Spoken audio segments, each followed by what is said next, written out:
participar en este momento lo hagan. Sí, qué pena, vuelvo a arrancar. Entonces, nuevamente vamos a comenzar con la presentación de nuestro expositor de la noche de hoy. Entonces, tenemos al ingeniero químico César Augusto García Echeverry, perdón. Él es magíster en ingeniería química, es doctor en ingeniería química de la Universidad Nacional C de Bogotá, en cotutela con la Universidad Federal de Río de Janeiro. En este momento, él es ingeniero de innovación y desarrollo para proyectos asociados de Petrobras en la planta de producción de gas natural. Adicionalmente, César ha sido consultor senior para Deloitte de la planta de producción de papel de celulosa en el área de control avanzado. También ha tenido experiencia en control y automatización en plantas y procesos químicos, bioquímicos y biotecnológicos.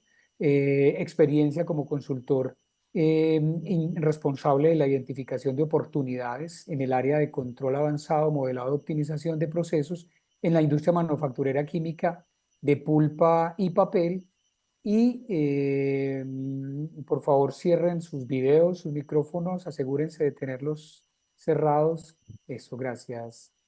Bueno, César también ha sido docente universitario. En la Universidad de Antioquia fue profesor durante 5 años en el Laboratorio de Control de Procesos, donde hizo su maestría, y en el modelado de bioprocesos en el Laboratorio de Biotecnología Industrial y Laboratorio de Bioprocesos de la Universidad de Antioquia.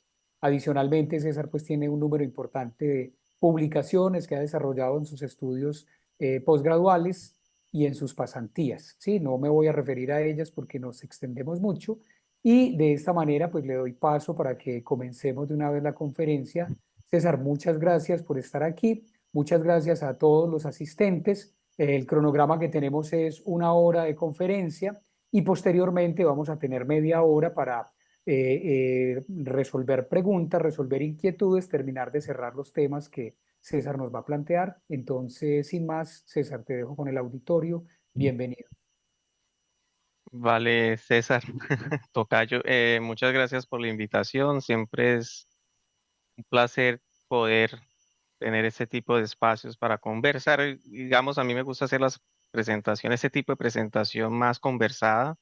Por favor, si tienen alguna pregunta, no duden en hacérmela. Digamos, me gusta debatir, conversar, porque hay cosas que a veces se van quedando.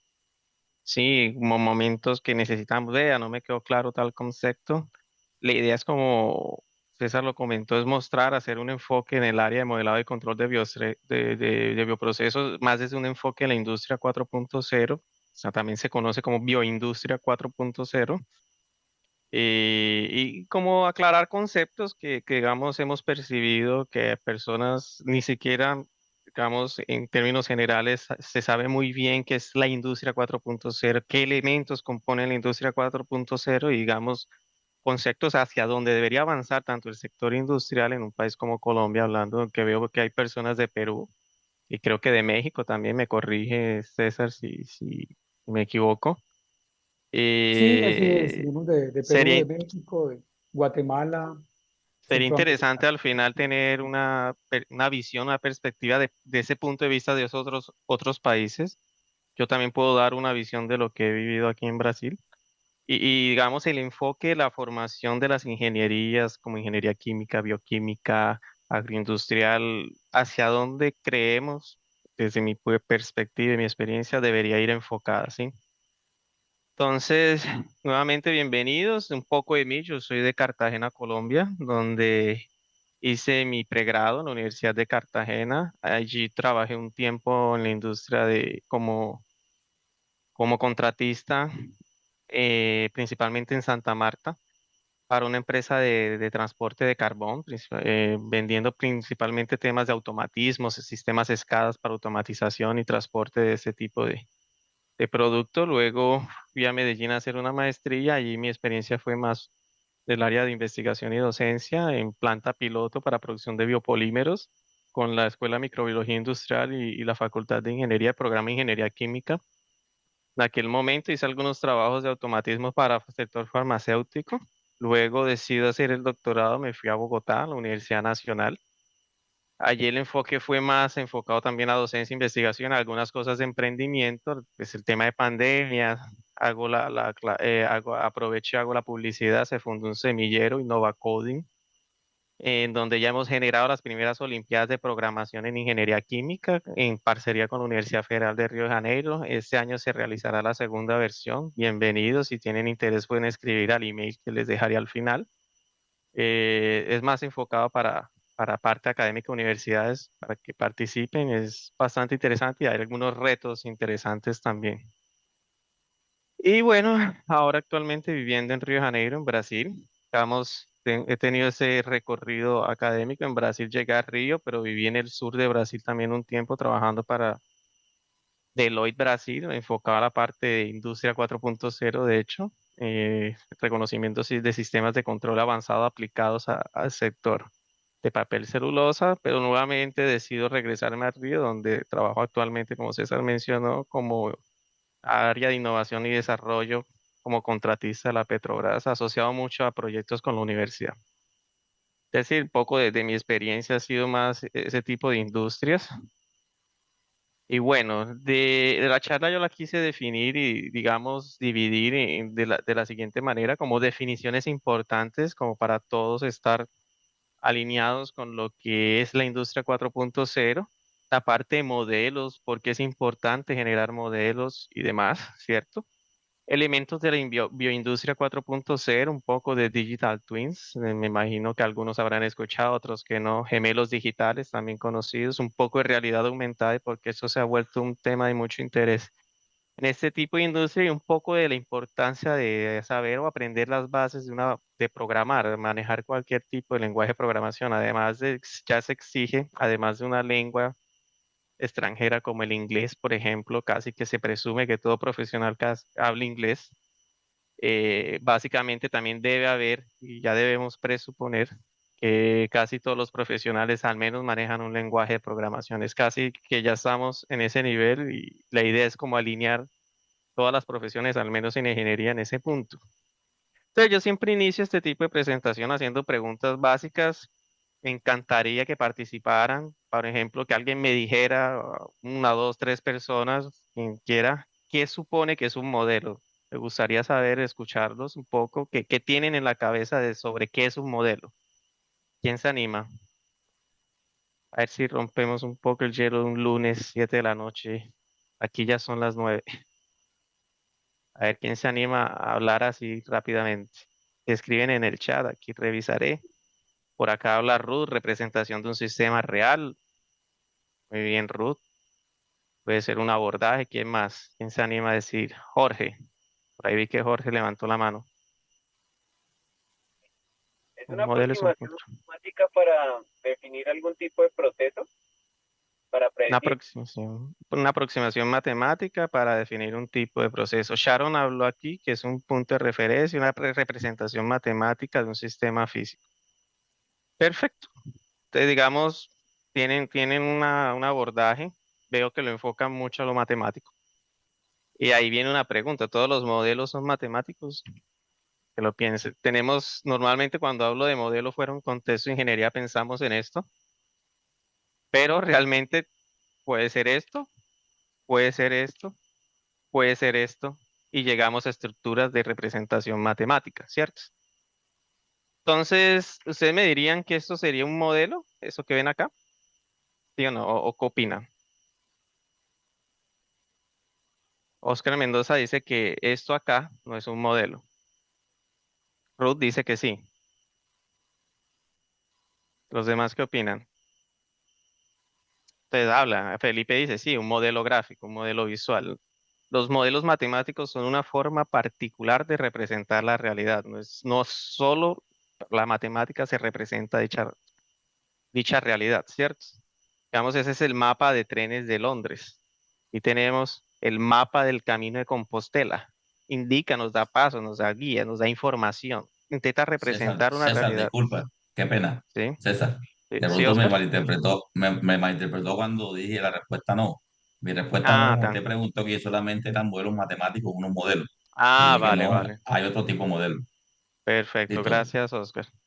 listo, Muchas gracias, coterráneo, Oscar. también soy de Cartagena, hermano. Ah, Saludos. vale. Saludos, Oscar. Entonces tenemos aquí al mapa de los caminos de Compostela, ¿cierto? Nos da una información, nos representa una realidad que en un punto objetivo queremos saber una ruta para llegar de un punto A a un punto B, ese es mi objetivo, esa información me lo da ese mapa, sí. Entonces me sirve, es una representación de una realidad que yo acoté para un objetivo específico. Y eso aquí tenemos los modelos tridimensionales de un bioreactor tipo mesh, tipo de estructuras, podemos ver equipos, herramientas, partes, acoples, etcétera, y podemos llevar a eso una estructura matemática. De acuerdo con el libro de Hangos and Cameron, un modelo no es más que una imitación de la realidad y los modelos matemáticos son formas particulares de representar esa realidad. Claramente hay una teoría pues filosófica además de la parte de modelos, pero quedémonos con esta definición para ese contexto que estamos trabajando. Existen muchos tipos de modelos y los modelos matemáticos son formas particulares de representar esa realidad. Estaba el profesor basado en un libro que ahora no recuerdo el autor que hablaba, todos los modelos son errados, todos los modelos están equivocados, pero algunos de ellos son útiles. Y parte de que no podemos representar ni modelar 100% una realidad, porque siempre van a haber errores asociados a la interpretación que hacemos, a las acotaciones, las suposiciones, etcétera. Siempre intentamos simplificar de la mejor forma cosas que intenten representar esa realidad para un uso común o una utilidad que deseemos. Pregunta, ¿por qué modelamos? ¿Para qué modelamos? Y tipos de modelos que conocen. A ver, ¿quién se anima también a hablarme aquí en ese punto? ¿Por qué modelamos? ¿Por qué creen que se modela en ingeniería? Hablando, acotando a ingeniería. ¿Por qué modelamos en ingeniería? Para predecir. Para generar predicciones, para simular situaciones, para entender el comportamiento de un sistema. Perfecto. Eso es el por qué modelamos. ¿Para qué? También va muy ligado para entender el comportamiento, facilitar la toma de decisiones. Vean la importancia de todo lo que lleva la parte modelada para predecir el futuro. Nos volvemos Walter Mercado con los modelos a veces. Hay modelos que predicen muy bien el futuro cuando están muy bien desarrollados y son rigurosos. Tipos de modelos anatómicos, modelos estructurales. Anatómicos, no me queda claro. Bueno, tal vez fuera de un contexto, digamos, llevémoslos a ingeniería. Dentro de las estructuras de modelos matemáticos aplicados en ingeniería, ¿qué tipos de modelos conoce? Modelos predictivos, modelos físicos, ¿sí? Estequiométricos, modelos probabilísticos, modelos cinéticos. De manera general, estructuras de ingeniería puede ser gráficos estructurales matemáticos empíricos de caja negra, van por ahí, va acoplando. Veo que en la literatura no hay mucha información, digamos, en cuanto a un libro que diga y acople los modelos honestos. El libro de Hangos, que es un libro que yo comento mucho por acá, es un libro que intenta, también está el de Aris, que es un escritor un escritor en 1989, si mal no estoy. Intenta hacer tratados de cómo estructurar la información que hay en la literatura para generar ese conocimiento respecto a los modelos, los tipos de modelo. Entonces aquí comentan, los modelos pueden ser fenomenológicos o caja blanca, empíricos o caja negra, semifísicos de base fenomenológica, caja gris, que tiene un poco de blanco, un poco oscuro, lineales, no lineales, en fin, pueden ser discretos, pueden ser continuos, pueden ser mixtos. Entonces existe mucha estructura que ese tipo de referencia intenta dar para acoplar y generar como un global de los tipos de modelos que hay. Entonces la importancia de tener eso claro en mente a la hora de modelar, porque muchas veces como ingenieros, y es un error que yo particularmente me formé con eso, yo me enseñaron, vea, desarrolle un modelo que represente tal cosa, una válvula, que represente el fluido a través de una tubería. Sistema de control, entonces usted tiene un sistema de control clásico, tiene que entonces generar un sistema de ecuación diferencial ordinaria normalmente, entonces a partir de ahí usted lo que hace es que lineariza su sistema, porque entonces ese sistema para representarlo en sistemas dinámicos se hace complejo, entonces lo que hacemos es que lo llevamos a un dominio, un espacio llamado espacio, normalmente Laplace, en donde en ingeniería química nos enseñaron así, Laplace es el sistema linearizado, lo llevamos allá, variables de desviación, resolvemos el sistema de manera algebraica y volvemos al espacio en dominio tiempo. Entonces generamos todas esas estructuras, ese tipo de conceptos sin tener muy en claro realmente qué estamos haciendo. Muchas veces, yo necesito hacer esto porque a mí sí me lo enseñaron y llego aquí porque yo sé que si resuelvo la ecuación algebraica, tengo una respuesta del sistema. Pero ¿qué realmente concepto pasó por ahí? Entonces, ¿qué tipo de estructura de modelo tengo? ¿Qué suposición tengo que hacer? Hay unos pasos, ¿sí?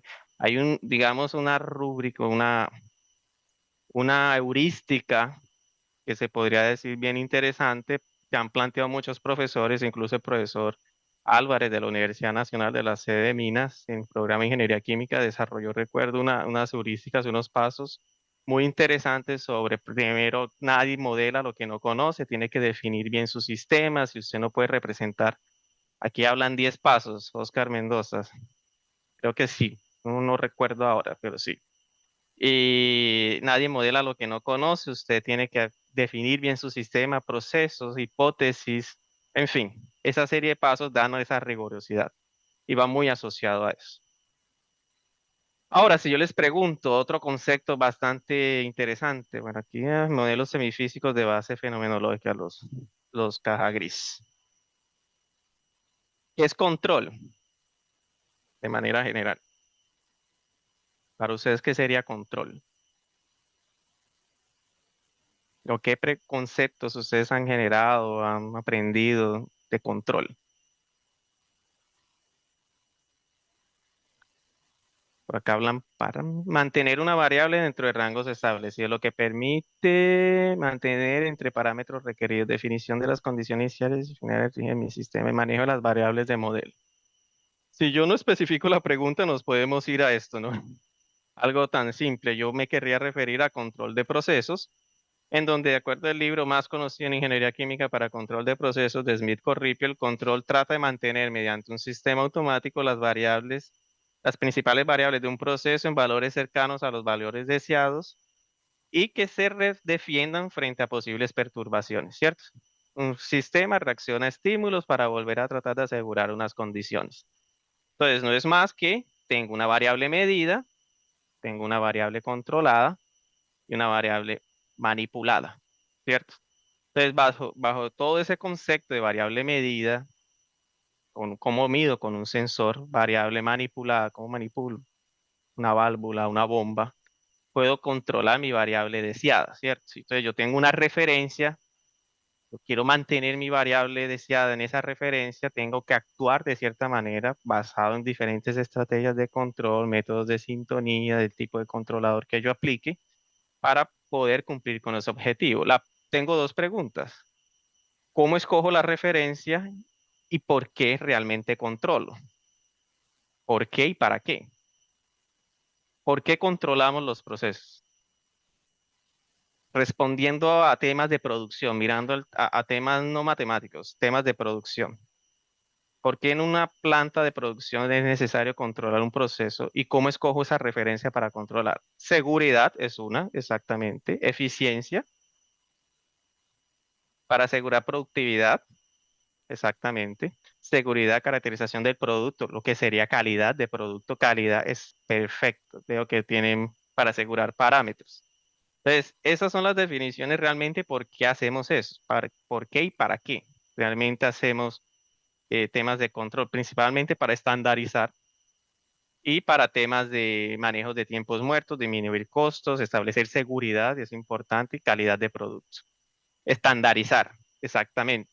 ¿Cómo escojo yo la referencia? Normalmente las referencias son escogidas a partir de realmente estudios.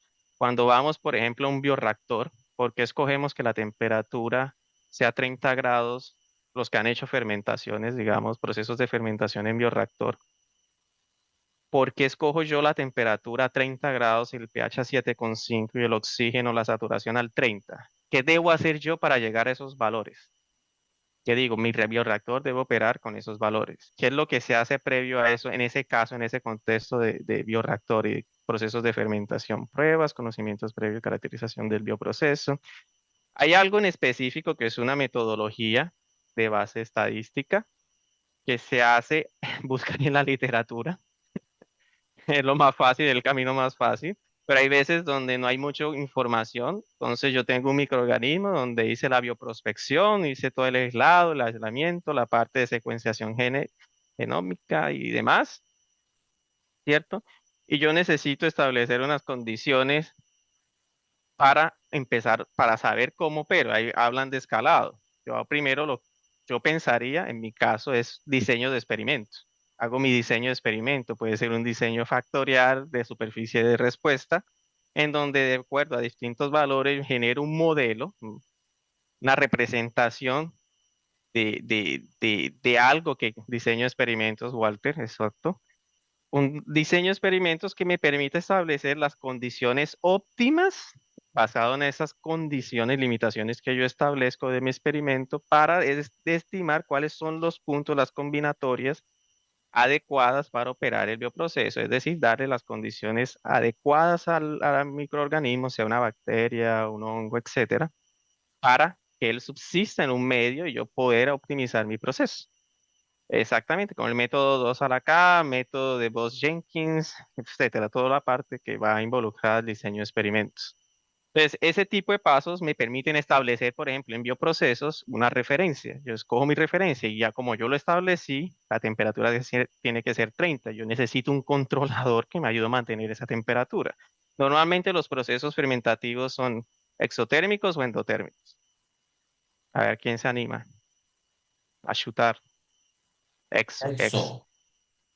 Exotérmicos. Normalmente los que hemos montado bioreactores sabemos cómo se calienta y que a medida que escalamos lo difícil que puede ser enfriar, ¿no?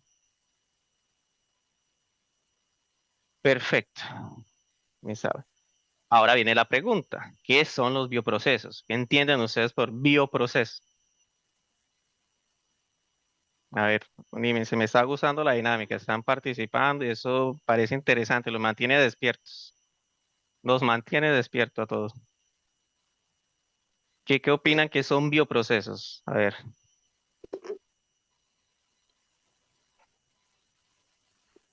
Generación de producto usando algún organismo. Pues queremos generar productos usando algún organismo.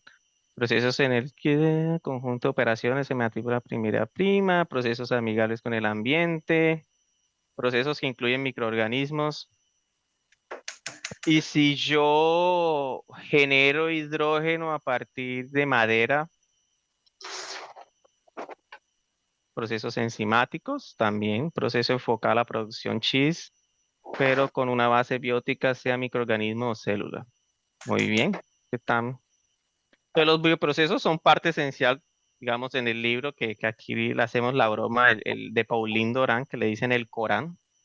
En bioprocesos, los bioprocesos son una parte esencial de muchas industrias, ya lo hemos visto en alimentos, químicas, farmacéuticas. La operación de un bioproceso hace uso de células microbianas, vegetales y animales y en algunos componentes de dichas células, como las enzimas, para la producción de nuevos productos.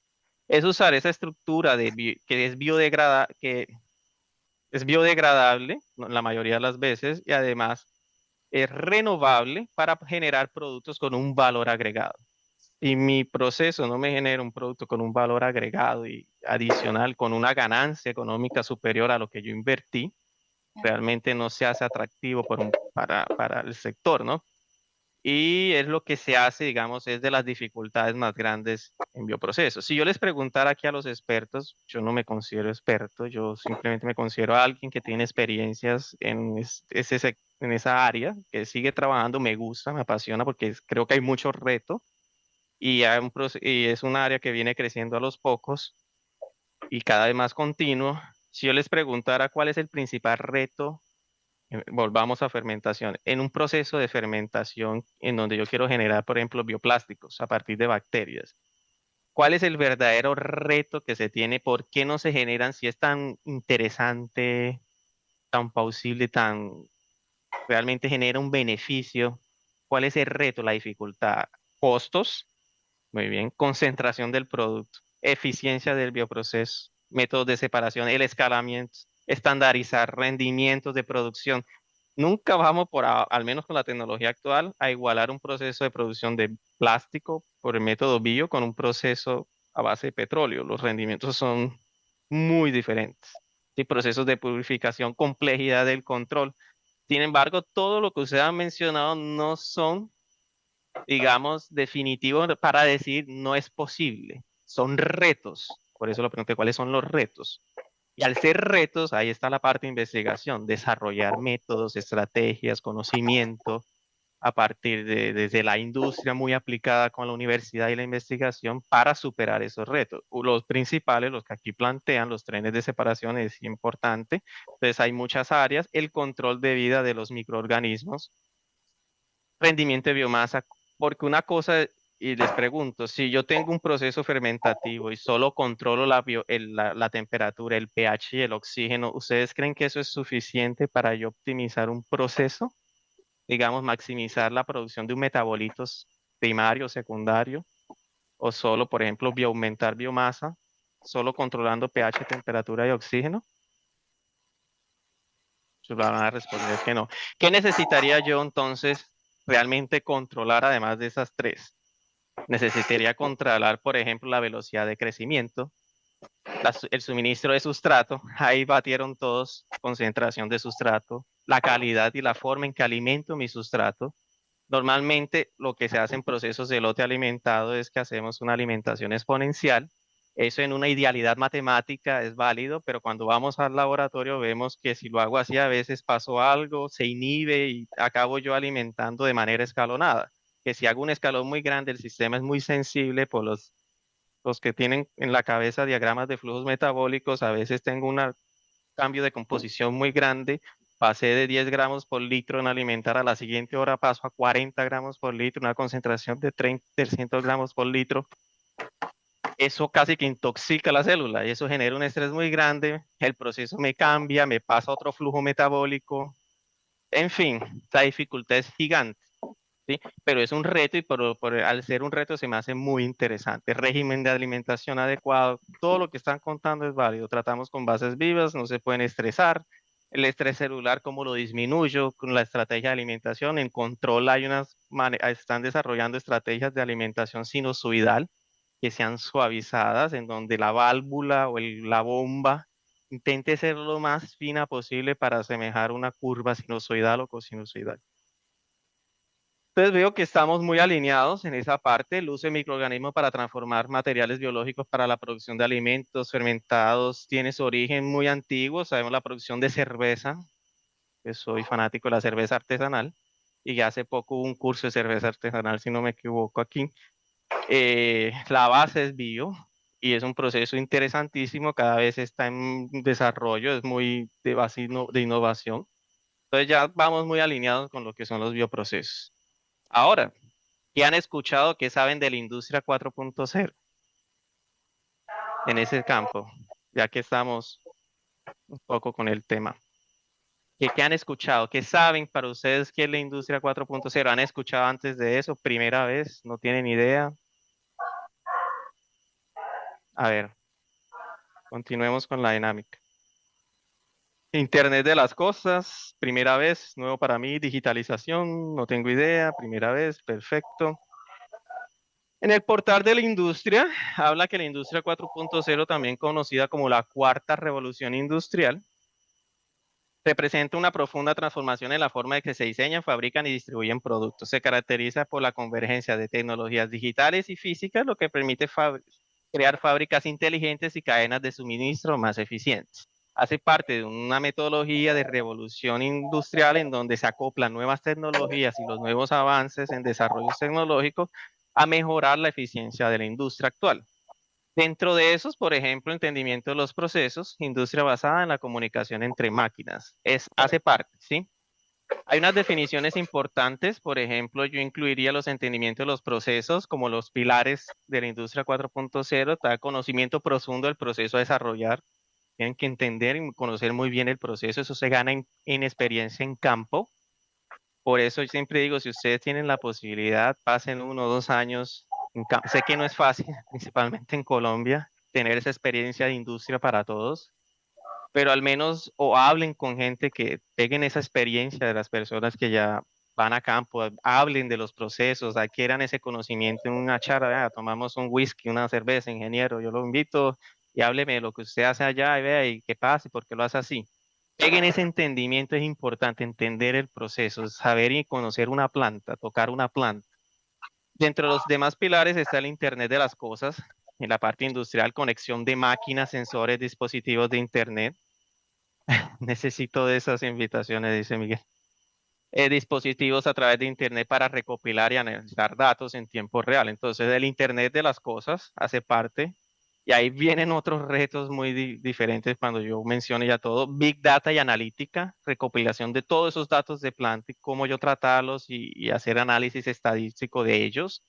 Computación en la nube, Amazon Web Services es ahora el estándar. Toda empresa está aplicando y extrapolando todos sus servicios de servidores locales a servidores en la nube porque aumenta una eficiencia, disminuye costos para caramba. Ustedes van a tener digamos, un buen acompañamiento de la red, de los datos se pegan en línea, tiene un sistema de seguridad muy interesante. Si usted es ingeniero y le gusta la programación y tiene opción de trabajar de computación en la nube, mi sugerencia hágalo, está pagando muy bien. Inteligencia artificial y machine learning, importantísimo, todo lo basado en toda esa información y esa data que yo recopilo, cómo mejoro mi proceso y entendimiento de mi sistema. Ya no necesito, si tengo un sistema muy complejo que me dificulta entenderlo fenomenológicamente, yo necesito simplemente representar y generar simulaciones para tomar decisiones a partir de un montón de datos. Genero mi machine learning y mi red automática. Ya me imagino que todos han trabajado ChatGPT, Gemini, Claude 2. Va viendo uno que las redes generativas se van volviendo cada vez más importantes y por eso la importancia de entender cómo se generan. No nos volvamos solo usuarios, generemos nosotros también redes, nuestras propias aplicaciones, generemos ese valor agregado como profesional. Tiene la parte de robótica avanzada, implementación de robots más elaborados, sofisticados, más detallados. Y la manufactura aditiva o impresión 3D, creación de mi diseño para aplicación en planta real. Eso como los pilares, ¿no?, de la industria 4.0. Hay unos beneficios: mayor productividad y eficiencia, mayor flexibilidad y personalización, mejor calidad y control de calidad, reducción de costos y nuevos modelos de negocio por la creación de nuevos productos y servicios basados en datos y análisis. El sector de datos y análisis tiene un potencial gigante. Si usted no se alcanza a dimensionar, a veces nos quedamos con lo que simplemente vemos en las aulas: termodinámica, balance de materia y energía. Se nos olvida esa área de innovación y negocios. La cantidad, con todo ese conocimiento que ya tenemos de fenomenología, es pegar datos, cómo creamos aplicaciones, cómo genero ese servicio para ese sector en específico que está un poco estancado, pero que tiene el potencial. Es más pensar y visualizarse hacia ese lado. Impactos, transición tecnológica que se acaba teniendo una dificultad. No todos los países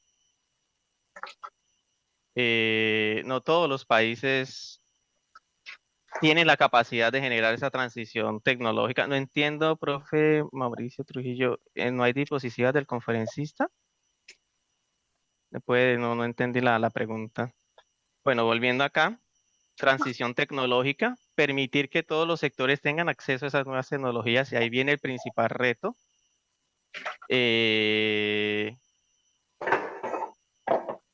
Ahí viene el principal reto y es cómo hacer que todas las empresas de las industrias y todos los países tengan acceso a ese sector y esa transferencia de conocimiento tecnológico.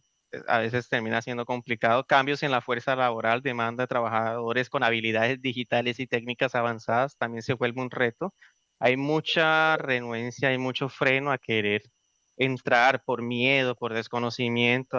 Yo no programo porque me da miedo Python y ven Python como algo difícil. No todos están hechos, digamos, hay diferentes tipos de habilidades, pero así como es posible hablar inglés y hacer cursos de inglés, es fácil y pegar lo básico de un programa donde van a sacar mucho provecho y mucho beneficio.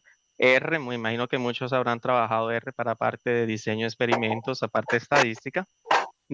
También hay desafíos en temas de seguridad cibernética. Si bien todo se digitaliza, la delincuencia se digitaliza. Y también hay implicaciones éticas y sociales como sobre el uso de una IA y la automatización del trabajo. ¿Será que eso va a quitar fuerza laboral humana o entra en competencia con la fuerza laboral humana? Chicos, yo hago una pregunta. ¿Están viendo todos mi presentación?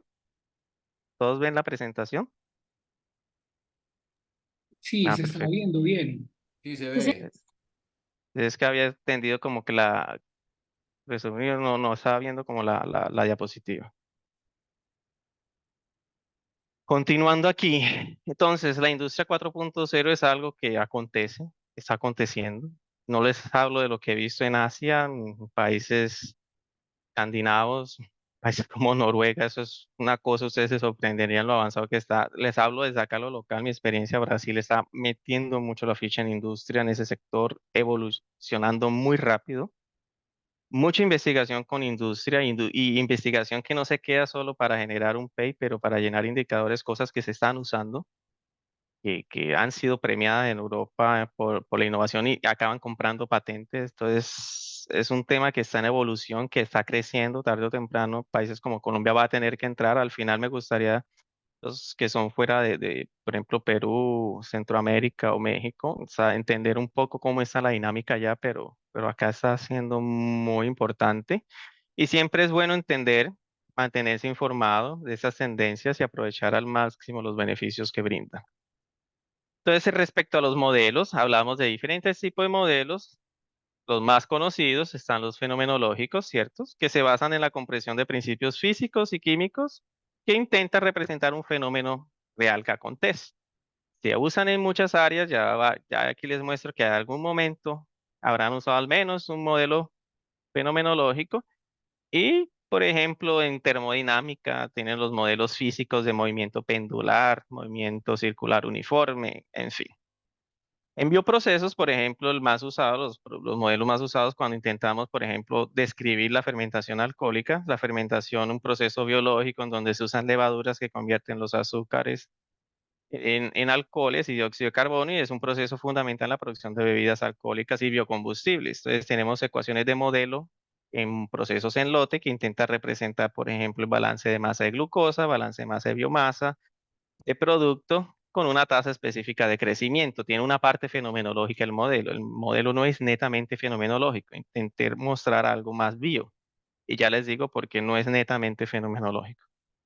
Tenemos modelos empíricos, modelos que se basan en datos observacionales, no requieren compresión profunda de lo que pasa, simplemente me interesa que represente algo. Se usan en muchas áreas y un modelo, por ejemplo, para predecir el precio de vivienda de una casa basado en datos históricos. Entonces, por ejemplo, la crecimiento de microorganismos en un bioreactor puede ser modelada por una ecuación empírica como esta, que muchos las habrán visto. Existen modelos logísticos en bioprocesos muy usados, se basan en la estadística y la probabilidad para modelar relaciones entre variables, se utilizan diversas áreas como medicina, finanzas y marketing, y un modelo logístico para predecir el riesgo de un paciente desarrolle una enfermedad se basa en datos del paciente con y sin la enfermedad. Entonces tenemos un modelo de este tipo, hay varios tipos como el modelo de Malthus y demás. Aquí les dejo una comparación entre un modelo logístico y empírico, que la base de este es con ecuación matemática con parámetros, observación directa de datos, esta interpretación es mecanística, esta es descriptiva, predicción sí, la predicción aquí puede ser limitada, la flexibilidad es más flexible y requerimientos de datos, datos generales, datos específicos. Y los más usados actualmente son los modelos Machine Learning. Machine Learning porque son modelos entre comillas más fáciles de desarrollar. No necesito conocer mucho el proceso. A veces hay procesos que entenderlos es a nivel fenomenológico cuesta mucho, demanda tiempo, demanda dinero y las empresas no están dispuestas a gastar. Que usted gaste un doctorado, 4 años simplemente para describir un proceso que es difícil de entender, pero que con datos usted puede representar de mejor manera para aplicar sistemas de control, optimización, toma de decisiones. Entonces, utilizan algoritmos para aprender de los datos y hacer predicciones. Existen muchos tipos de Machine Learning. Las redes neuronales es un tipo de Machine Learning. Existen muchos otros tipos. Se utilizan en diversas áreas como la informática, la robótica, en fin. Modelo de Machine Learning para reconocer rostros se basa en un conjunto de datos de imágenes de rostro. Por ejemplo, ya los que toman el celular y desactivan el celular simplemente con la parte biométrica, la parte de los ojos, la cara, el computador. Eso es un tipo de red neuronal. Aquí eso es un ejemplo que yo había desarrollado en el semillero. en donde tenemos un tipo de Machine Learning acá para predecir estados y predecir parámetros, cómo cambia el parámetro de un proceso en lote, por ejemplo, cómo cambia la velocidad máxima y el modelo me va prediciendo cómo debería haber cambiado el parámetro respecto al valor base. Respecto aquí tenemos la velocidad máxima y aquí tenemos el rendimiento de biomasa en sustrato y aquí vemos la línea azul el modelo, los puntos en naranja. La predicción es muy buena, filtro de Kalman extendido, también conocido como sensor virtual, ya después hablaré un poco de eso. Y aquí tengo uno por red neuronal en donde estimo los estados y los parámetros. La predicción es muy buena cuando usted tiene una buena calidad de datos, hace un buen tratamiento de datos, que esa es otra metodología, cómo filtrar y caracterizar bien mis datos, cómo llenar los espacios de datos que me hacen falta, cómo tirar los outliers, etc. Pregunta, ¿quién haya hecho esto? ¿Cómo identifican parámetros y cómo validan un modelo? ¿Saben qué es validar un modelo? ¿Saben qué es identificar parámetros? ¿Tienen conocimiento de esto? ¿Han trabajado alguna vez con esto? Profe, validar un modelo no es ponerlo a prueba. Poner a prueba el modelo. Modelo que no esté validado no sirve. Ustedes no pueden usar ni demostrar ni llegarle a nadie. Yo desarrollé un modelo que genera esta tendencia. Y ese modelo a mí no me lo valida contra algo experimental, no me sirve. Confrontar el comportamiento real del sistema. Y para validar el modelo se necesitan identificar parámetros. Hay una metodología de identificación de parámetros, una metodología estadística que dice si sus parámetros y su modelo es representativo de alguna manera. Cuando hacemos diseño de experimentos, hay una representación, el valor P, el valor K, ¿cierto? Significancia estadística, etcétera. Hay una metodología para decir mi modelo, mis parámetros, prueba de hipótesis, en ese caso de diseño de experimentos, cuando desarrollamos modelos de base fenomenológica es otra cosa. Que se dotan los datos experimentales, se dividen en un grupo aleatorio, uno para identificar y el otro para validar. Eso cuando trabajamos con Machine Learning también. Cuando trabajamos con modelos fenomenológicos también hay otras metodologías. Entonces vea todo lo que hay detrás. Tal vez aquí hay algunas personas con conocimiento. Usted piense, vea, yo siempre hice eso. ¿Quién acá ha hecho una regresión lineal? Levante la mano. Aquí permite levantar la mano, creo que sí. ¿Quién ha hecho una regresión lineal antes? Bueno, usted hizo un Machine Learning simple y usted hizo una identificación de parámetros. Quien no haya hecho una regresión lineal ha tenido problemas o piense bien cómo fue su carrera. Entonces, si usted hizo una regresión lineal, usted identificó parámetros, ¿cierto? Que es la pendiente del intercepto, bueno, y igual a mx más b, y usted hizo una machine learning simple para predecir algo a partir de datos, ¿cierto? ¿Tiene representación fenomenológica? ¿Le dice algo fenomenología? Creo que no mucho. Simplemente es una pendiente que muestra la relación que hay entre el eje ordenado de las axis y demás y el intersecto donde se cruza, que puede representar un valor inicial. Listo, aquí hablan estadísticamente, se analizan cómo y cuáles parámetros son los que más afectan el comportamiento de los datos. No, solo uno muestra una correlación. Exactamente. Casos aplicados, muchísimos. Si ustedes han operado un bioreactor, ya pueden bajar la mano, que después quedo pensando que van a hacer alguna pregunta. Muchas gracias por la participación.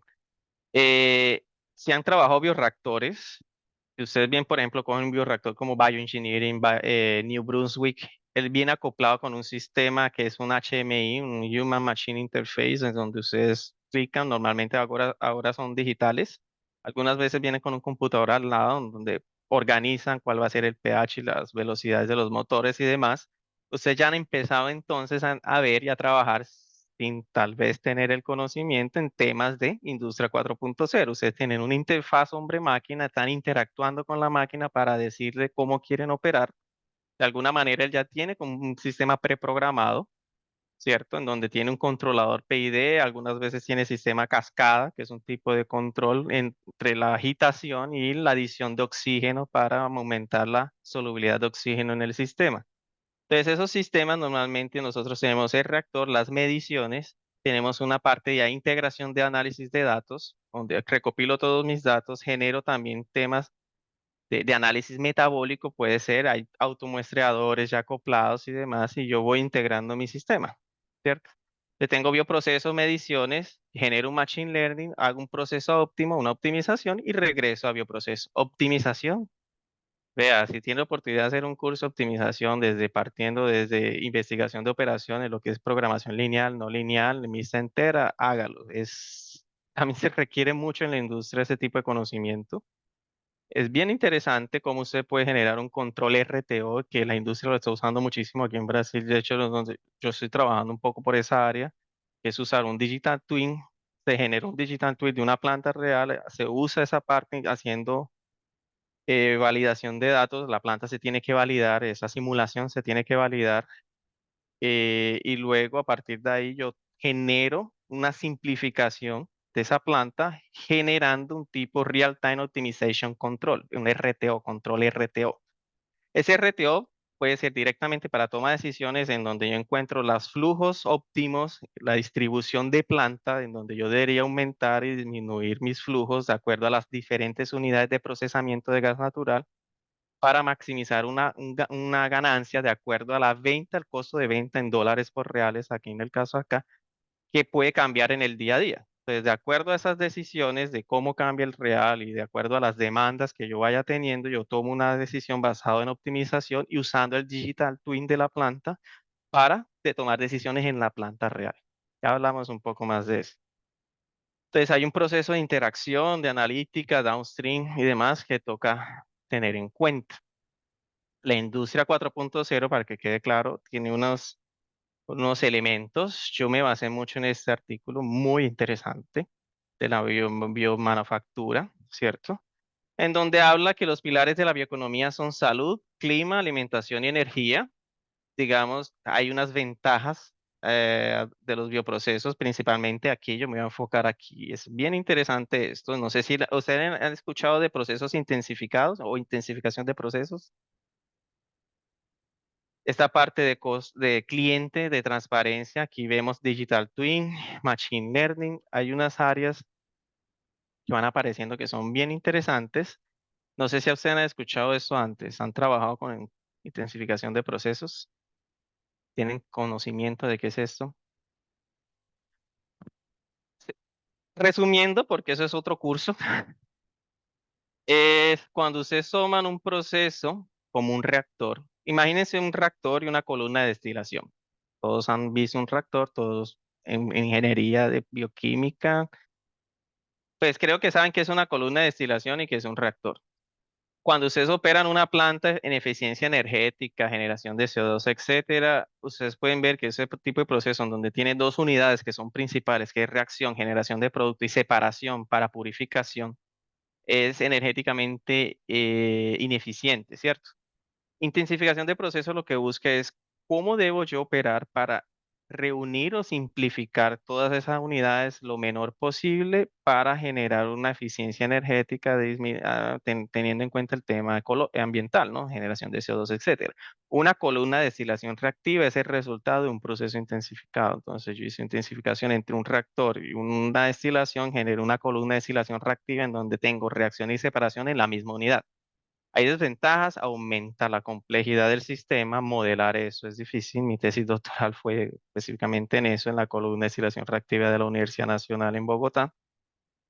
Y además de eso, las no linealidades de un sistema, el sistema de control se vuelve un reto, pero ahí está, digamos, lo que se debe trabajar. El hecho de que sea un reto no quiere decir que lo tenga que abandonar. Es un reto, por eso se hace investigación.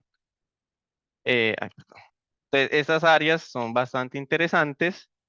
Y hablan mucho de la bioindustria, que entonces tenemos un área de diseño, los que trabajan en la parte de diseño experimental para generar nuevos conocimientos, la parte de construcción, puro tema de termodinámica 3, en donde se requiere encontrar y simplificar la eficiencia energética. Por ahí va, Natalia. Hay personas, digamos, en bio que les gusta mucho la parte de bioprospección y la parte con más genética, desarrollo genético, es bien interesante y todos los machine learning, toda esta tecnología 4.0 se está usando en cada una de ellas. Tiene la parte de test, de microfluídica y la parte de aprendizaje, que es el uso de machine learning para generar nuevas rutas y principalmente trabajos con redes metabólicas, integración metabólica para el scale down y scale up de procesos, ¿sí? Que es otra de las aplicaciones bien interesantes para trabajar. Entonces yo me enfoco mucho más en esto, digamos, en lo que más trabajo. Aquí también tenemos la parte de intensificación, todo lo que podemos generar, reducción de la huella de carbono, sistemas un poco de minimizar el número de residuos, todo lo que puedo generar con sistemas de mejorar lo que necesito hacer, mejorar el sistema de control, mejorar el sistema de operación, reducir el consumo de energía para ese tipo de procesos. Entonces, digamos, toda esa dinámica, vean todo lo que implica un trabajo de esa escala, de esa magnitud. ¿Sí? En la parte de simulación y software, de donde entra aquí muy importante. Tenemos simuladores y no entiendan que programar en Python es como simular en SuperPro o HYSYS o Aspen o el tipo de simuladores que hayan usado. Va muy ligado. Pueden integrar Python con un simulador de eso para generar, digamos, temas más avanzados de optimización, de toma de decisiones, de control. Es posible, ya la industria, al menos aquí en Brasil, he visto que lo hace mucho. La Petrobras trabaja mucho con modelos en Python, con un simulador en HYSYS para tomar decisiones basado en datos que vienen de planta. Los datos están en la nube, se accede desde Python a esos datos, se los baja a Python. Python los trata y se los envía al simulador. El simulador genera una simulación a salida, usted los analiza, hace la estadística en Python nuevamente y se los escribe de nuevo a planta, en donde planta llega el ingeniero de proceso me gustó la decisión. Ahí se está trabajando con redes neuronales generativas para, basado en toda esa heurística, generar sugerencias en la toma de decisiones. Vea, se dio esto, se sugiere hacer esto. ¿Qué es un digital twin? ¿Han escuchado de eso? ¿Habían escuchado antes gemelos digitales, digital twin? Sí, todos los días escucho eso. Primera vez que escuchan digital twin, gemelos digitales. Tema base de la industria 4.0. Hay personas que sí, otros que primera vez. Vea, importantísimo saber que es un digital twin ahora. Créanme que sí, la industria está creciendo mucho en ese campo y en Colombia he visto que Ecopetrol, en sectores como Ecopetrol, algunas farmacéuticas ya empezaron mucho con ese tema. Basado en este paper y otras definiciones que busqué, los gemelos digitales son herramientas, o digital twins son herramientas que se utilizan para predecir el comportamiento del sistema en función de datos históricos. La precisión de estas predicciones dependen del modelo matemático que utilice el digital twin, que debe ser reflejos precisos del sistema. Es un mundo totalmente nuevo para muchos, incluyéndome, es cierto. Y, y vean que se los digo, sectores otros países que ya he visto, incluyendo Brasil, han avanzado muchísimo, no es una cosa de ahora, es de hace más de 10, 15, 20 años que vienen con eso. Y ahora que han podido acelerar porque ya tienen todo ese bagaje de conocimientos. ¿Qué pasa si les digo que yo puedo generar un digital twin o un modelo, un gemelo digital de ustedes, de cada uno, de César Botache, de Daniel Tamayo, de Oscar Mendoza, de Juan Quintana? Yo puedo generarles una representación virtual de ustedes. De hecho, hay una empresa que lo hace, se llama Google. Google genera basado en su perfil de búsqueda, en el historial de búsqueda de ustedes, cada vez que ustedes aceptaron la cláusula de datos en Google, él genera una interpretación, modelos empíricos basados en lógica, sí, los neurodifusos, sí, señor, sí, sí, sí, Oscar, sí, sí, se trabaja mucho principalmente en controladores de lógica difusa. También los tienen las redes neurodifusas, que van muy por ahí en la toma de decisiones expertos. Entonces, ¿qué pasa si yo les digo que Google genera hace mucho modelos digitales de ustedes? Cuando ustedes generan un perfil de búsqueda, que yo entro mucho y leo del Scopus, a mí no, yo uso mucho Mendeley, en YouTube me gusta el rock, me gusta este tipo de rock más metal pesado, o me gusta más rock clásico en español. Normalmente compro tecnología, veo videos además de ciencia. Él genera un perfil de ustedes y a partir de ahí la mayoría de temas económicos de publicidad va a ser de acuerdo al perfil del Digital Twin creado para cada uno. Digamos lo que se conoce como avatar. Entonces, en Estados Unidos, el MIT y otras universidades ya generan en las escuelas de formación cursos de cómo generar un digital twin de personas y hacer que esa persona acabe comprando lo que ese sector específico quiere. Es decir, llegan empresas a esa universidad y una empresa que vende zapatos con suela biodegradable y quieren aumentar su número de ventas y llegar a cierto tipo de clientes que son más bio, ¿sí? Ecológicos. Y a partir de perfiles de búsqueda establecidos por una red, selecciona esa comunidad y a partir del entendimiento de cada uno comienza a entrarle con publicidad.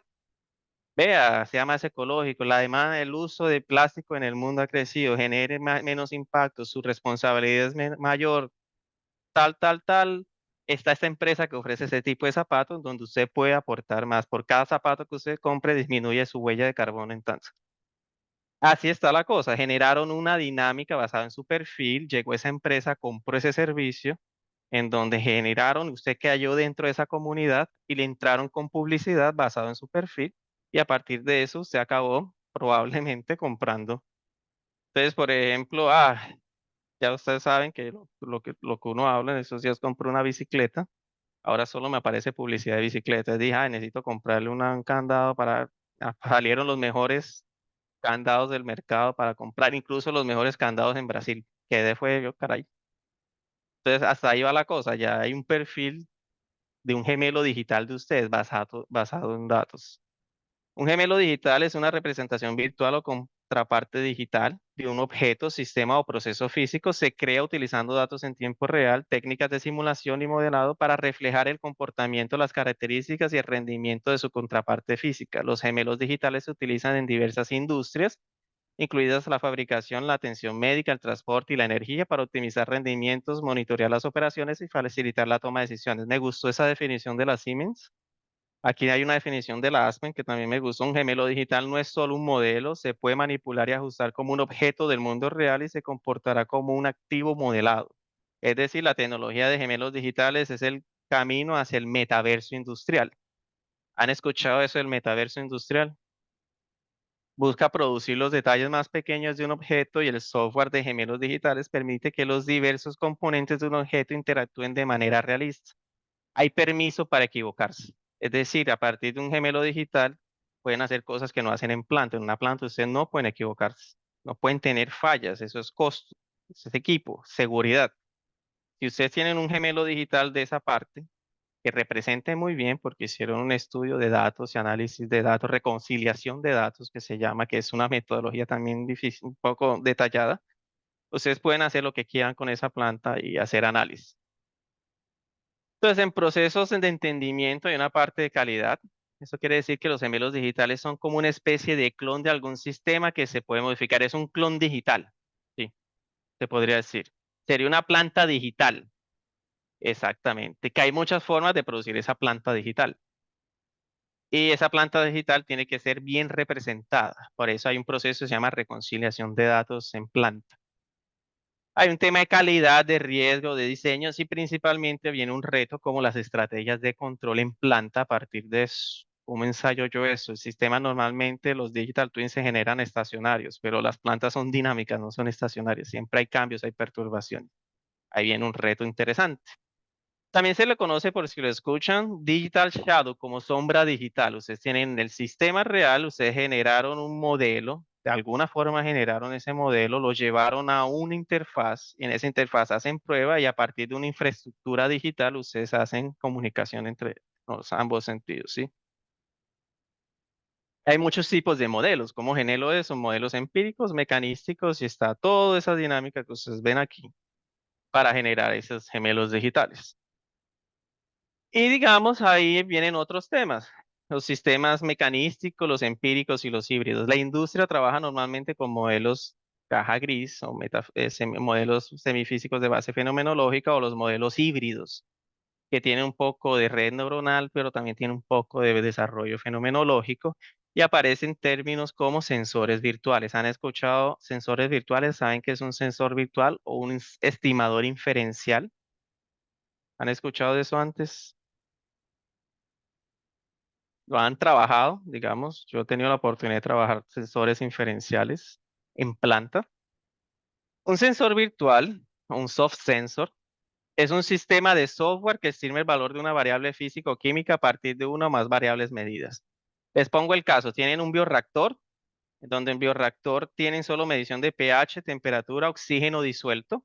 Y a ustedes se les da por comprar un sensor que les mide el oxígeno y el CO2 a la salida. Es decir, tienen oxígeno disuelto líquido, ¿cierto? Oxígeno disuelto en el medio líquido, y en la salida tienen una medición de oxígeno en fase gaseosa y CO2 en fase gaseosa. ¿Ustedes creen que con eso ustedes pueden predecir biomasa, sustrato y producto? ¿Sí o no? ¿Qué opinan? Camilo, sí, ¿por qué? Aquí tipo profesor Rajón. Con un buen modelo. ¿Qué tipo de modelo, Oscar? ¿Cómo generarían algo? Lo más simple que se les ocurra. Según Felipe ya dio por ahí, según estequiometría. Ustedes tienen una ecuación estequiométrica, sistema aerobio. Saben que por un mol de sustrato se va a consumir A moles de oxígeno y se produce B moles de biomasa, ¿cierto? Por estequiometría ustedes ya tienen ese concepto.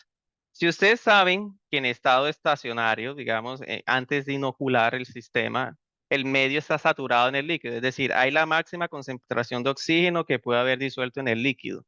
Y eso se correlaciona con la medición de oxígeno en la fase gaseosa. Así que no hay cambio, hay una mínima o es parecido, uno asume que es igual a antes de inocular el oxígeno disuelto en el líquido. Si introducimos aire, sabemos que la composición de oxígeno en el aire es de alrededor del 21%, es igual a la que van a encontrar en la fase gaseosa. Al momento de usted inocular, el oxígeno disponible en la fase líquida va a disminuir, ¿cierto? Porque le va a haber crecimiento celular, va a haber transporte de electrones, la parte mitocondria, respiración para los diferentes procesos metabólicos y anabólicos del sistema. Ustedes saben más de eso que yo. Entonces, saben que tienen un delta del oxígeno que entró y el oxígeno que está saliendo. Y como tienen un delta molar, ustedes saben que si usted ya tiene la estequiometría y saben cuánto se le está consumiendo molarmente de oxígeno por regla de 3, pudiesen saber cuánto la biomasa que se le está consumiendo, por ende, sabrían la cantidad de sustrato que se está consumiendo, ¿cierto? En masa. Es algo muy simple, eso sería un sensor virtual. Ustedes tienen un sensor físico, pero desarrollan un modelo matemático que en conjunto con ese sensor físico genera un sensor inferencial, llamado sensor de biomasa inferencial, sensor de sustrato inferencial, producto inferencial. Eso es un sensor virtual en términos generales. ¿Qué beneficios? Muchísimos, porque ustedes saben, los que han operado bioprocesos, los sensores de biomasa son muy difíciles de encontrar, las aplicaciones son muy limitadas y son muy costosos. Mejora la precisión, tienen un monitoramiento continuo porque ustedes ya no hacen control. Recuerda que la biomasa normalmente toman la muestra cada 4 horas, procesan, ya a las 4 horas es que saben qué pasó y va y ya toma la decisión, ya está. Aquí van a tener una medición continua, pueden hacer control, que es lo que les decía, el punto principal para hacer control es poder medir la variable que yo quiero controlar, si no, no puedo hacer control. Entonces, al generar un sensor inferencial de biomasa, sustrato, producto, pueden generar temas de control y principalmente control avanzado, que es otro modo. Y detección de temprano de fallas, que mostraba acá. Ejemplo de aplicaciones: concentración de biomasa, detección de contaminación. Pueden estimar cuál es, si el sistema se les contaminó y cómo toman la decisión. Incluso ya hay redes generativas desarrollándose, por ejemplo, en Noruega he visto trabajos de ese tipo, donde se montan el reactor y a la hora, incluso cada 30 minutos, hay una red neuronal generativa que va diciendo si el sistema va bien, si se contaminó y si se contaminó, qué recomendación él da para recuperar el sistema, o si definitivamente dice, no, vea, inicie nuevamente. Ejemplos de sensores virtuales aplicados, algo que hice yo, un proceso donde tenemos el bioreactor, tenemos un modelo de polimerización, una bacteria que está acumulando polímero, tenemos los modelos metabólicos, modelos de polimerización y el modelo macroscópico, ¿cierto? Es esa ecuación que mostré al inicio. Aquí hay una estrategia de control en donde genero un estimador por red neuronal, entrenando datos, y puedo estimar, por ejemplo, la distribución de peso molecular promedio en número y en peso y el orden de polidispersidad del polímero. Ese proyecto fue un proyecto que se hizo en la Antioquia con la Escuela de Microbiología, en donde queríamos generar algo llamado polímeros a la carta. Es decir, queríamos biopolímeros con peso molecular deseado en nuestro sistema, y eso se incluye en nuestro sistema de control avanzado para generar polímeros con ese valor molecular deseado para una aplicación específica. Y el sistema de control, pues hay un tema avanzado también de control que se implementó. Hay facilitadores y barreras para la implementación de Digital Twin en el sector biofarmacéutico, temas de calidad, de ambiente, organizacional. Hay retos. Ahora se está usando mucho el tema de redes neuronales o machine learning.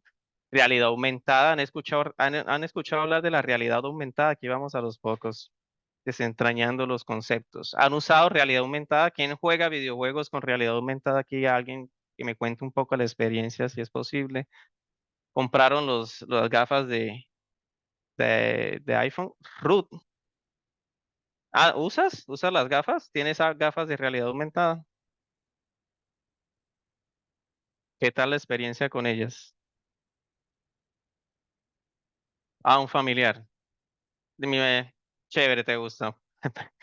Algún momento, digamos, ya todo va a ser tan común como tener un celular. Tal vez puede llegar hasta ese punto. La realidad aumentada es una tecnología que superpone información. Entonces, ustedes tienen el Digital Twin, tienen el modelo digital.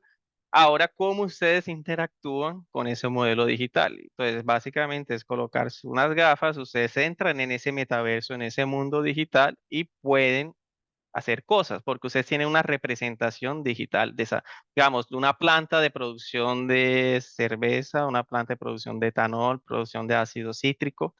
Ustedes tienen la planta ya digitalizada, tienen el modelo digital, ese modelo digital lo llevan a una representación en 3D, esa representación en 3D la vinculan con un sistema de realidad aumentada, ustedes se ponen las gafas, entran en esa realidad como un muñequito, como si fuesen un dibujo, ¿cierto?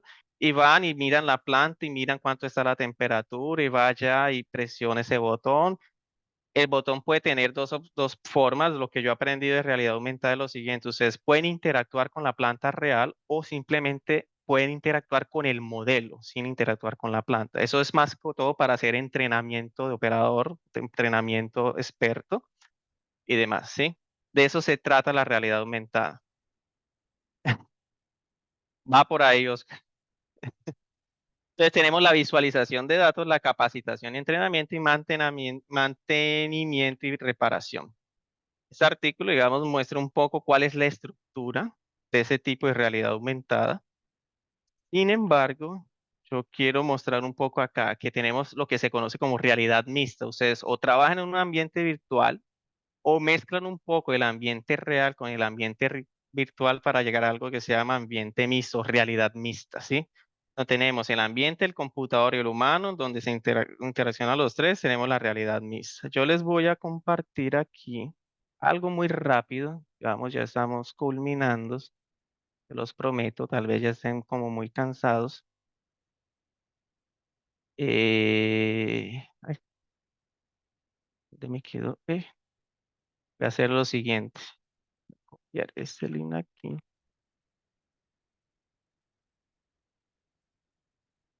Yo voy a pasar. Ahí están viendo la pantalla, ¿cierto? Sí, señor. Esa es una publicidad. Claro, no trabajo para ninguna de esas empresas, pero me ha tocado buscar mucho de ellas. Entonces, por ejemplo, aquí tenemos un ejemplo de realidad aumentada. Por ejemplo, este tipo de gafas. Ese tipo de gafas genera realidad mixta,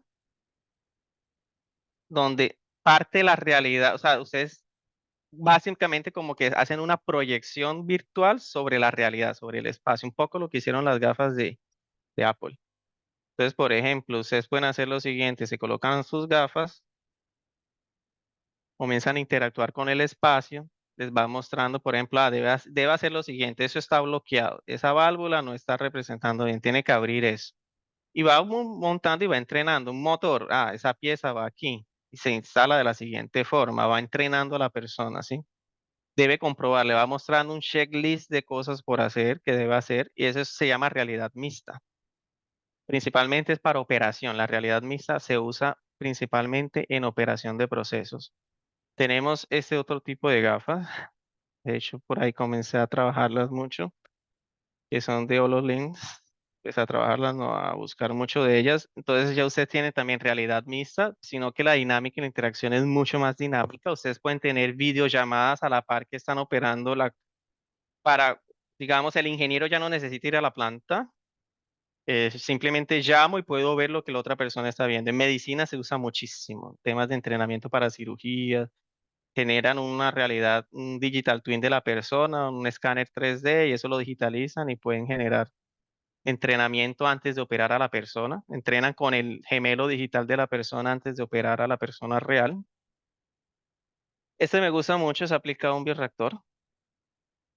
Entonces, por ejemplo, van a ver acá las recomendaciones que le hace. Digamos, ella digitaliza el bioreactor o el equipo, lo tiene sobredimensionado, ella lo quita y puede ver las partes. ¿Qué pasa si quito, adiciono esa parte? ¿Qué pasa si adiciono ese sensor? Esa pieza será que irá aquí y él le va diciendo que no encaja y ella puede tener una videollamada con alguien experto a la par.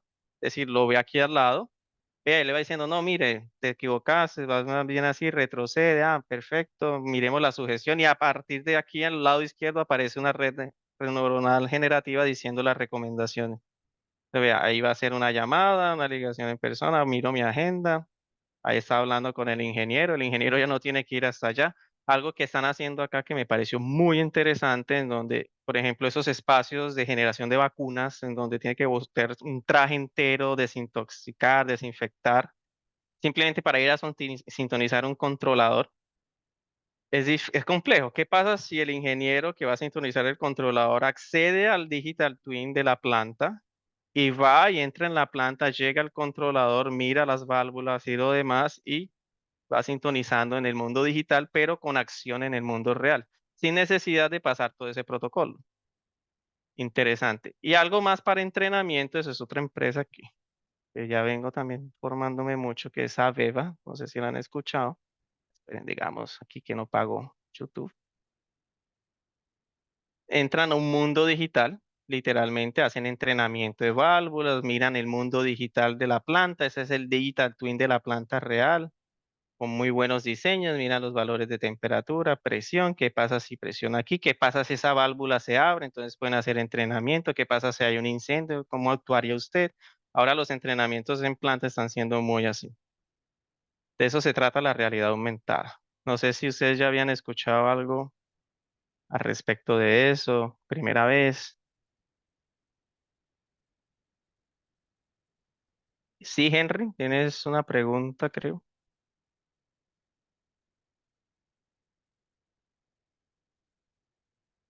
La realidad mixta es parte de la realidad aumentada, Sofía. La realidad mixta te involucra el mundo digital con la realidad. Es decir, no son unas gafas que te dejan ciego en un mundo digital, son unas gafas que te sobreproyectan la realidad digital sobre el mundo real. Es decir, tú te colocas unas gafas y puedes ir a la planta y eso te digitaliza sobre el bioreactor, te digitaliza cosas y tú coges el bioreactor y lo mueves para acá en un mundo digital. Es como si le quitaras el espíritu, el alma al bioreactor, lo operas y haces cosas y vuelves y lo colocas.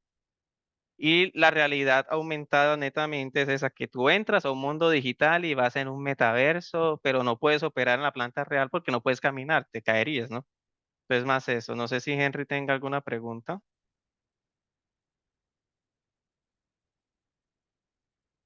Que había levantado la mano, bueno, no. Por último, la parte de programación, chicos, porque es importante programar. Aquí el top de programación, vean todo el listado, cómo ha crecido en los últimos años. Cada vez se vuelven herramientas más importantes. La base de la industria 4.0 es la programación. Sin programación, y yo siempre vendo mucho la idea, no seamos solo usuarios, seamos desarrolladores. Entonces, es una invitación. No todos, yo entiendo, hay muchos perfiles de investigación, de trabajo y es bueno tener eso. Sin embargo, es un plus que cada profesional puede tener y se hace más competitivo en un mercado cada vez más competitivo, ¿no? Entonces, las demandas en crecimiento, Python es de los principales lenguajes de programación que pueden tener. ¿Por qué? Porque es gratuito, simple y fácil de aprender, es de alta compatibilidad con muchos sistemas operativos, permite realizar programación orientada a objetos y códigos funcionales, de muy fácil desarrollo, ahorra tiempo y dinero para lanzar productos al mercado, principalmente para empresas de desarrollo de software. Existe una gran comunidad que es muy bien integrada, tiene muy buen apoyo. El lenguaje es relevante para el desarrollo de la aplicación web, aprendizaje de Machine Learning, se usa mucho la base Python, ciencia de datos e Internet de las cosas. La base más principal es Python. En ingeniería química, por ejemplo, ¿por qué? Porque casi todo es usado, por ejemplo, en librerías notebooks para generación de herramientas del sector farmacéutico, programa mucho en Python. En fin, principalmente para modelos predictivos, que se usa mucho. Y en cuanto a simuladores, tenemos esta parte de los, no sé si han usado Super Pro Designer, tenemos simuladores que no son, digamos, podemos integrarlo con lenguajes de programación, sino que son simplemente herramientas que nos permiten generar un digital twin de algo, de una manera más simple. Aspen Plus, Aspen HYSYS y todo el mundo de Aviva, Aviva Process Simulation, Pro 2, etc. Entonces, un poco haciendo publicidad, César, tenemos un curso de modelado y control de bioprocesos donde enseñamos, la idea es enseñar los diferentes tipos de modelos establecidos por esos libros que yo comencé al inicio. Enseñemos un poco cómo trabajar con modelos empíricos en Excel, un poco en Python, no necesitan programar en Python. La idea es usar las herramientas más simples de Python para generar modelos, por ejemplo, estimación de parámetros de modelos fenomenológicos, cómo digitalizar una gráfica de un paper, tomar y generar eso en datos y cargárselos a Python, para en Python estimar parámetros de modelo y tomar decisiones a partir de ese modelo. Entonces es un curso bien interesante, es muy teórico, tiene una base teórica grande, porque la idea es como entender un poco también de control, las bases de control, hacer un controlador simple de oxígeno y por qué es importante controlar el oxígeno en un bioproceso. Entonces es un curso que estaremos lanzando, que iniciará el día 10, las inscripciones, 10 de junio. Las inscripciones están abiertas, pues están invitados. Aquí por acá está, creo que tengo la página. En un momentico yo tenía la página por acá. Por aquí. Entonces aquí pueden ver la página, está un poco de los objetivos, resultados del aprendizaje, un poco de los contenidos. Sí, digamos la aplicación en Python casi que es lo último, sin embargo, tenemos cosas por acá, si nos da tiempo, la idea es, y si están animados, hacer una red, un sensor virtual con una red neuronal, por ejemplo, en Python para estimar biomasa, sustrato, producto. La idea es que tengan digamos, se lleven como esa visual de los bioprocesos y todo lo que potencial que hay de trabajo aquí, ¿no? Muchas gracias. Si tienen preguntas, quedo muy atento. Por acá les dejo mi correo, se los comparto aquí. Quedo atento a cualquier duda, inquietud que tengan. Me gustaría saber de lo que, cómo encontraron esta charla, si fue muy informativa, si habían cosas que definitivamente no. Los que son fuera de Colombia, me gustaría saber un poco cómo está ese mercado en sus países y demás.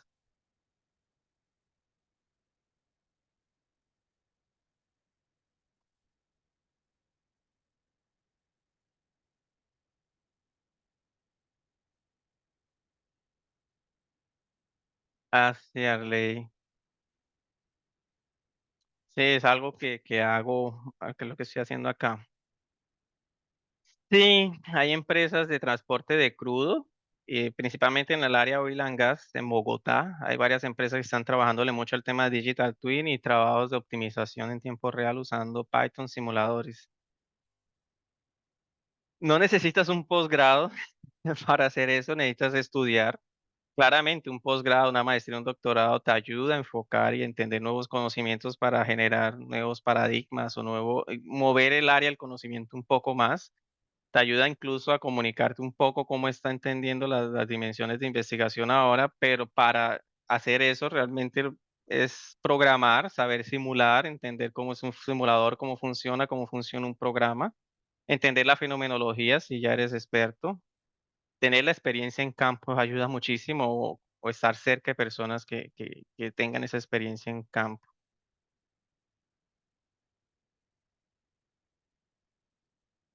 Sí, no sé si tengan más preguntas. Profesor Mauricio, gracias por llevarnos de la mano presentando su concepto. Dos preguntas. Primero, ¿qué tan lejos está el Digital Twin de poder determinar los parámetros críticos de proceso que no fueron definidos o que fueron intencionalmente olvidados de uno o varias operaciones unitarias de bioprocesos, por ejemplo, para determinar los atributos críticos de calidad del producto? Por ejemplo, profesor, yo estoy trabajando en el área, como comenté, en la planta de producción de gas natural. Esa planta generaron una simulación en HYSYS, un digital twin de esa planta con un fin de tesis, trabajo de maestría muy bueno, muy interesante. Esa simulación se adaptó a la planta, a la realidad de la planta, porque muchas veces la maestría es para cumplir con temas de maestría, pero se usó y fue muy bien encajada en el tema de la planta. Ahí se hizo reconciliación de datos. Claramente quedaron muchas cosas sueltas. En el sentido de, tenemos un digital twin que representa en un grado la planta, obviamente una planta compleja porque entra gas natural que viene de las plataformas, que viene del fondo del mar, entra el gas con diferentes condiciones, composiciones y van a entrar las diferentes unidades de procesamiento de gas unidad. Tenemos las de líquidos y las de gases. Tiene la que trabaja gases residuales y demás, todos los procesos de separación para generar componentes más pesados, más ligeros, de acuerdo a las demandas del mercado y todo lo que yo decía. ¿Cómo se usa ese Digital Twin para mejorar los parámetros, por ejemplo, parámetros de calidad, que son de las restricciones del RTO aplicado con esa planta? Entonces, lo que se hace es que el Digital Twin nos genera una simulación de información que se contrasta con datos de planta. Ahí generamos un diferencial que se hace una autocorrección basada en la optimización para reajustar esos parámetros, por ejemplo, de presión y temperatura en la columna, que son, en ese caso, estoy hablando del gas natural, es un parámetro que no se tocó por temas de complejidad, pero que acabó siendo determinado y le dice a los operadores, vea, esa unidad, esa columna de destilación debe operar en esas condiciones para yo poder conseguir esa calidad realmente acá cuando se tiene ese cambio. Ahora se están desarrollando modelos reducidos o metamodelos de ese Digital Twin para aumentar la velocidad en la toma de decisiones. Entonces, esos atributos pueden trabajarse de esa forma. ¿Y qué tanto puede confiarse en el Digital Twin para determinar los efectos de explosiones fuera del espacio de diseño y control de los parámetros y crítico del proceso? Todo va a depender de qué tan juicioso fue usted a hacer la parte de reconciliación de datos, qué tan bien validó usted su planta. Y es algo que requiere tiempo y requiere un conocimiento experto grande, tanto las personas que operan y tener una buena comunicación entre todas las líneas de proyecto. Sí, la operación, la parte de digitalización, la parte de información, la parte de data. Si usted vincula bien todo eso, usted puede tener un grado de certeza alto en la planta. Siempre van a ver, como les dije, son representaciones de la realidad, va a haber un grado de error, pero hay unas maneras de trabajar ese grado de error haciendo una distribución de esos errores en puntos específicos que son determinados por unas matrices. Te dicen, "No, el error yo quiero más tirarlo para ese lado de acá que para allá porque realmente es lo que mejor representa la planta en ese punto". Entonces, más es ese enfoque, ¿sí? No sé si respondo su pregunta, profesor Mauricio. Profe, ¿usted tiene la licencia ASPEN 14 porque hay una versión integrada? Sí, sí, Marlon. Aspen 14, de hecho, creo que la versión anterior, desde la versión anterior ya venía con una parte de para usted generar un modelo reducido o red neuronal a partir de una simulación completa. Y ya es una herramienta que se viene usando. Yo todavía no he entrado mucho a usarla porque ando pues en otra área, pero es algo que en mi semillero en el que estoy trabajando ahorita con la Nacional estamos pensando y lo tenemos como foco de trabajo, trabajar modelos reducidos usando la herramienta de Aspen para generar a partir de un modelo una simulación compleja, un modelo, una simulación más simple que consiga ejecutarse más rápido computacionalmente. Se llama, ya les digo,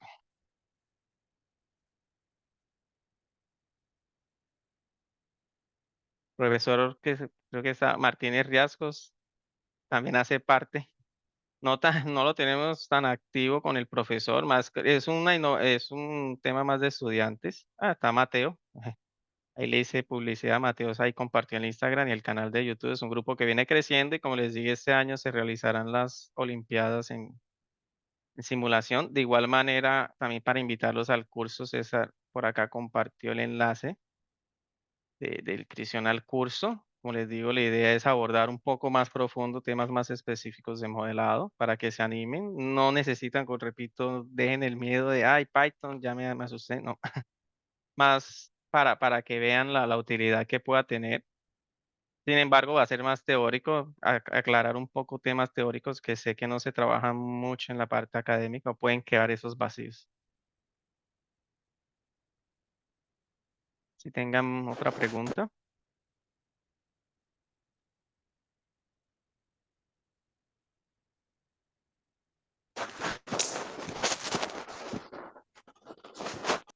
Creo que no, todos acabaron.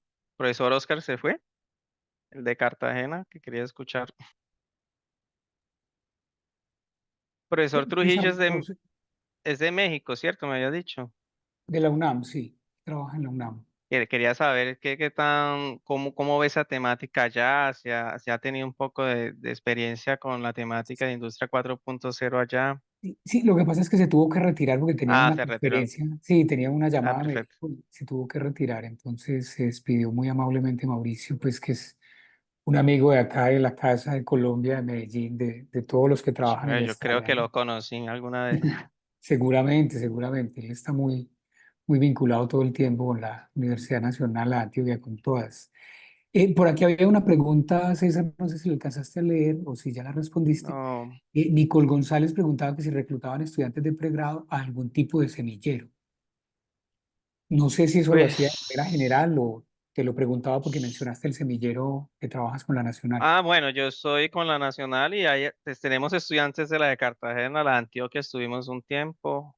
Si estás interesado es seguir los canales que aquí compartió Mateo, que yo veo que también se unió a la charla. Sí, sí, sí, compartieron el Para enlace que, del semillero. sí, coloco nuevamente por acá. Ahí puedes participar y bienvenido. La idea, digamos, cuando se fundó el semillero era eso, es, bueno, cómo generamos más habilidades blandas y duras y cómo combinamos eso, porque también trabajamos con tema de innovación, toca retomar ese tema y muy asociado también eso de formación continua, así como lo haces tú, César. Sí, señor, sí, así es. Bueno, parece que no hay más preguntas, ¿cierto, César? Creo que no. Bueno, Bueno, no. entonces creo que para cumplir con el tiempo, pues es justo para dejarlos descansar a todos, ¿no? Le damos las gracias al profesor César por esta conferencia tan interesante, tan ilustrativa, tan emocionante. Creo que nos deja completamente emocionados de todo lo que hay, de todo lo que está, de todo lo que se puede hacer y de lo mucho que hay por trabajar, por estudiar. Y como les mencionó el profesor, pues el objetivo del curso, el modelado y control de bioprocesos con esas aplicaciones en Python, pues precisamente busca eso, empezar a introducir a muchas personas y a fortalecer a otras en estas temáticas que son completamente relevantes y que están en este momento pues en el top de la tecnología a nivel mundial. Entonces, qué bueno pues que avancemos hacia allá a todos los niveles, profesional, académicos de los estudiantes. Y bueno, entonces los y las esperamos en el curso, ahí les compartimos la información, igual les enviaremos a sus correos electrónicos y a sus WhatsApp información y les agradecemos mucho la participación. Esta conferencia va a quedar a disposición de ustedes para que la puedan compartir con otras personas. Se las vamos a enviar el enlace de grabación, se va a compartir en línea. Les compartiremos el enlace de grabación para que la puedan difundir ampliamente, no hay ninguna restricción, ¿cierto, profesor César? No hay ninguna restricción de compartir la No, conferencia. Sí, que entonces, lo usen para el bien. sí, claro, la compartiremos ahí, la dejaremos arriba en el canal de YouTube y la podrán utilizar por ahora aquí en la plataforma de Zoom. Entonces, muchas gracias a todos y todas. Nuevamente a César, muchas gracias por el trabajo, pues tomarse todo este trabajo de preparar esto tan interesante. Y a todos los asistentes y participantes, muchas gracias por estar. Si quieres, te doy la palabra, César, para que te despidas y cerramos. No, bueno, muchas gracias a todos por participar. Un lunes, 7 horas de la noche en Colombia, 9 horas para los que están fuera, también en México creo que era más.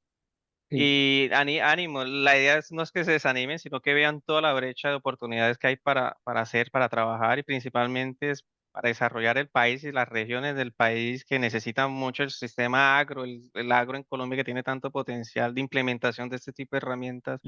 Es muy importante y el sector industrial va muy encaminado en eso, sin embargo requiere personas calificadas. De las mayores críticas que se reciben en esos sectores es que no hay personas que le quieran trabajar al tema, de que le tienen miedo a programación, de que le tienen miedo al tema de entrar en ese mundo de la tecnología. Es como perder el miedo, ¿no? Realmente son herramientas que ya tienen las bases de formación en ingeniería es usar esas herramientas, obviamente entendiendo por qué la uso, no es usarla por usarla, es entender por qué la uso y cómo puedo extrapolar a diferentes cosas, que se animen al curso de Python, de modelado y control con aplicaciones en Python, que la idea es como aplicar y a tener una primera aproximación en Python. Después creo que habrá un curso de Python más específico para los que quieran. Me corrige César si me equivoco. Sí, así es, así es. También tenemos cursos en Python, desde el básico hasta el avanzado. Entonces es para que se animen, vean que pues, es para ustedes, ¿sí? Es como para que vean todas las proyecciones que realmente que están creciendo y ustedes crezcan como profesionales. Ujú. Sí, muy importante también para cerrar decirles que el acceso al curso, pues económicamente es bastante asequible y que hay unos descuentos muy importantes por entrar en grupo. Entonces, si arman grupos, 3, 5 o 10 personas, pues va a salir muy económico el curso en todos los valores. Hay un valor más económico para estudiantes, un valor diferenciado para profesionales, pero igual para todos aplican los descuentos. Entonces, bienvenidos y bienvenidas si se interesan para participar en el curso. Y entonces, bueno, una muy feliz noche para todos y todas. Esperamos seguir dinamizando este espacio de webinar para llegarles a ustedes con nuevos temas. Por eso les preguntábamos qué temas les parecen de interés, porque la idea sí es avanzar en temas que realmente sean relevantes y que les puedan dejar a ustedes una mirada introductoria, pues que lo que alcanzamos a hacer en esta horita, pero bien interesante. Una feliz noche. Chao, chao. Feliz noche, estén bien.